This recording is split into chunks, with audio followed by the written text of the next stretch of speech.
And then here's another one.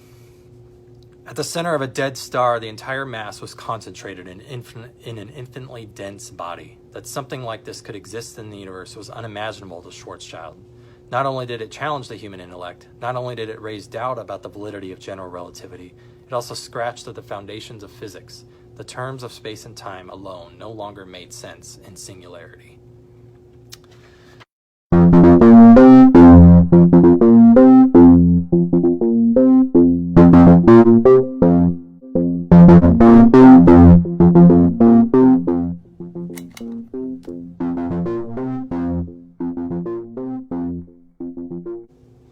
Hi everyone, welcome back. This is Read More with Trevor. This is part one of a series. I'm not really sure how many videos I want to do. I think I want to at least do a trilogy, sort of best of 2020, as we kind of wrap up this very special year 2020.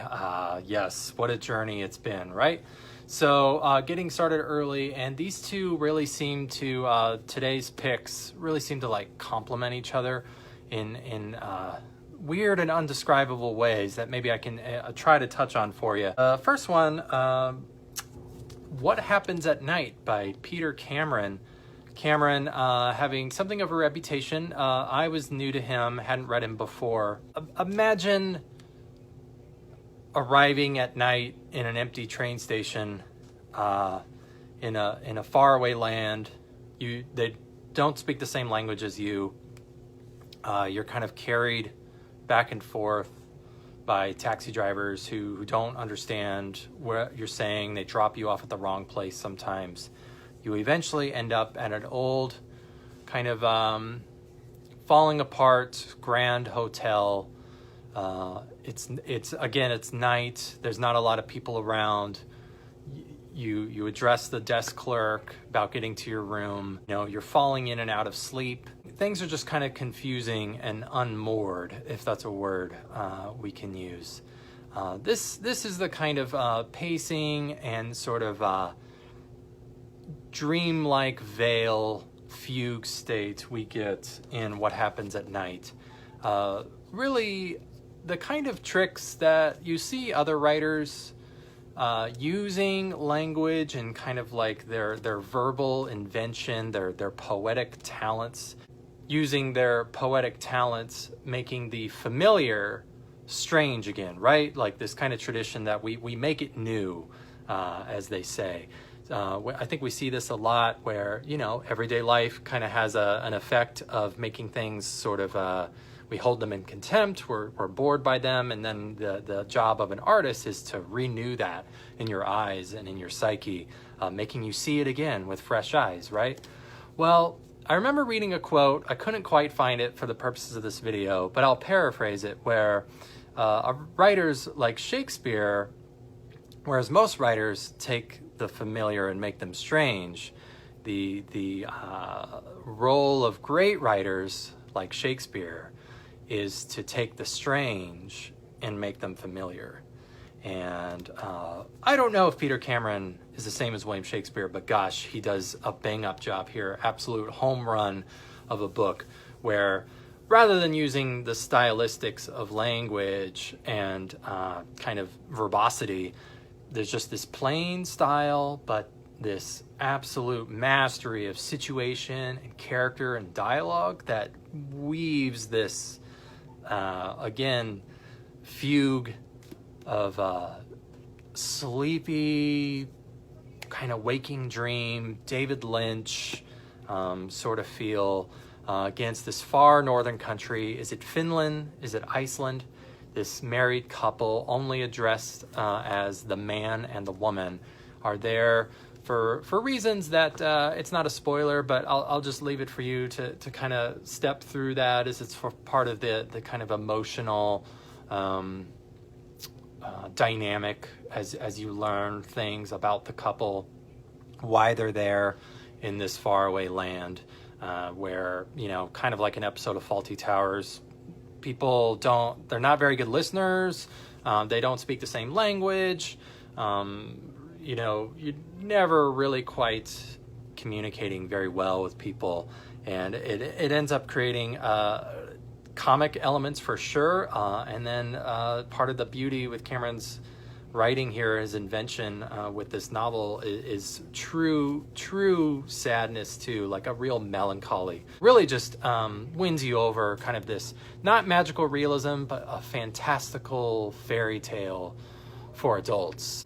And at the same time, you know, it reminded me of, if you remember the 80s Scorsese movie After Hours, where, you know, there's just kind of hijinks ensue. You're trying to do something very simple going into town, say, and you just get nowhere with anyone, because we're all kind of caught in our own heads, sort of thing. So that's I did read it. It sounds like I'm giving a book report of a book that I didn't actually read, but I want to be a little elusive. I want to keep some of the enigma of this book intact for you. I think it was absolutely one of the best books I read in 2020. You can go online, just raves galore about this thing. I have put more Peter Cameron books on hold now, because I got to check this guy out. I do recommend this one if you want to end 2020 on a tragic comic note. You couldn't do better than What Happens at Night. Okay, for the second book we're doing, now this is actually an import. Hopefully by the time this video airs, there is an American press stepping forward with this. It's never my intention to recommend books on here that you can't place on hold through the library, but at the same time, sometimes it behooves me to get talking about books that you should know about now. You can be first on the list when we get them. Or just, you know, for folks wanting to be more in the know. This is a Chilean writer. His name is Benjamin Batute. I'm going to just kind of, if you know how to say his name correctly, you know, I'm just going to admit, I don't pretend like I know. Batute, maybe? It's When We Cease to Understand the World. And gosh, you know what? If What Happens at Night is just like the most quintessential artifice of novelistic fiction making, right? Like this kind of like the art of invention and creation. Well, here we have Batute taking nonfiction and adding in flourishes of his own to kind of bridge gaps in the record, in the historical and factual records of certain scientists, to create just a tableau, if you will, that's utterly astounding by the end. I mean, a cliche is, you know, just jaw-dropping. This is Batute himself. This book is about what happens when we reach the edges of science, when we come face to face with what we cannot understand. It is about what occurs to the human mind when it pushes past the outer limits of thought and what lies beyond those limits. And he also goes to say in an interview that I can link to in the description, facts are very limiting. They don't tell the full story. They don't deal with the inner lives of the people who made these discoveries. And, you know, it's a very abstract book about different scientists. We meet these characters from the 20th century, real people. You can read about them. Fritz Haber, Karl Schwarzschild, Alexander Grothendieck, Shinichi Mochizuki, Werner Heisenberg, and Erwin Schrödinger. You know, you don't have to be a science nerd to understand the material here. Some of it is a little challenging, but nothing beyond kind of like reading a Wikipedia article. But that's sort of the beauty and cleverness of what Batute did. Imagine someone kind of fully taking those really wonderful, well-researched Wikipedia science articles that make them digestible to the public, and then kind of pulling them together, connecting all the dots to paint a very different portrait of scientific achievement, discovery, and research that is a little bit scary. Well, not a little bit, a lot. It's very scary. You know, I think we're very used to, in pop culture, right, like this kind of narrative of technology and science will forever keep pushing us forward. And this book is just an utter roadblock on that highway, just saying, no, it's not.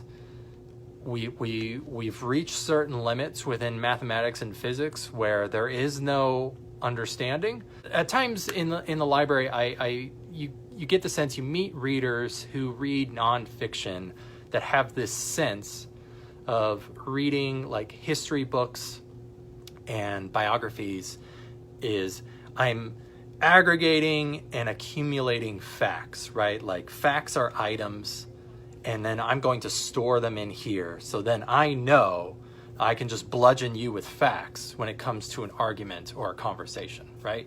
I think we kind of know this kind of guy. We meet sometimes. Professor Bullwinkle's, takes one to know one. Professor Bullwinkle kind of thinks that, right? You can just take facts, you put them in the storehouse of your brain, and then that's knowledge, right? Well, Batute's here to say, you know what? Imagination, poetry, and aesthetics have not just a supplementary role, but they have an integral role too to how we develop human wisdom and knowledge. And it's certainly not just putting facts together in our brains. Well, if all that's neither here nor there, let me read some quotes here. Take quantum mechanics, the crown jewel of our species, the most accurate, far-ranging, and beautiful of all our physical theories. It lies behind the supremacy of our smartphones, behind the internet, behind the coming promise of godlike computer power. It has completely reshaped our world. We know how to use it. It works as if by some strange miracle, and yet there is not a human soul, alive or dead, who actually gets it. The mind cannot come to grips with its paradoxes and contradictions. It's as if the theory had fallen to Earth from another planet, and we simply scamper around it like apes, toying and playing with it, but no true understanding. And then here's another one. At the center of a dead star, the entire mass was concentrated in an infinitely dense body. That something like this could exist in the universe was unimaginable to Schwarzschild. Not only did it challenge the human intellect, not only did it raise doubt about the validity of general relativity, it also scratched at the foundations of physics. The terms of space and time alone no longer made sense in singularity. In an ingenious combination of essay and fiction, Benjamin Batute tells of border crossings in science where either reason or reality fall by the wayside. The author accomplishes an intriguing closeness to his protagonists. So kind of an exercise in creative nonfiction that completely just ignored the rules of the publishing industry and the rules of library science, the Dewey Decimal System.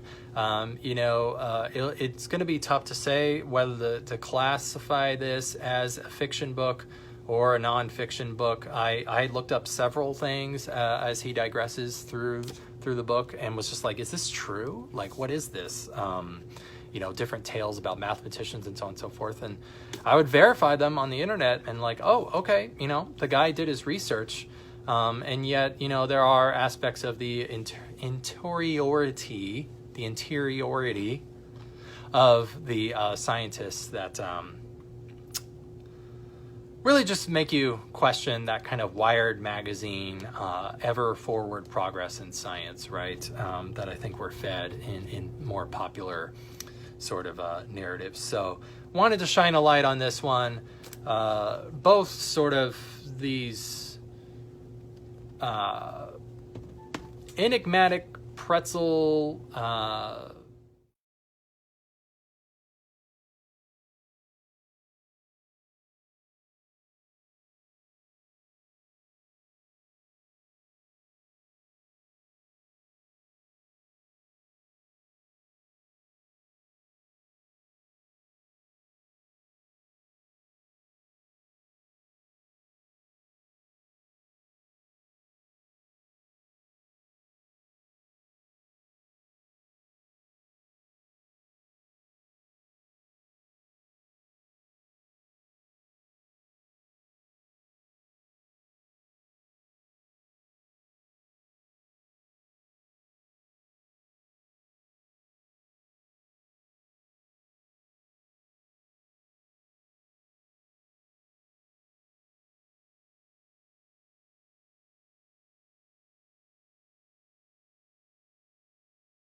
both sort of these enigmatic pretzel-shaped M.C. Escher type tales, dreams, memories, madness, and the limits of human knowledge. Both just astounding, creative, different, utterly novel books. And that is part one of my favorite books of 2020.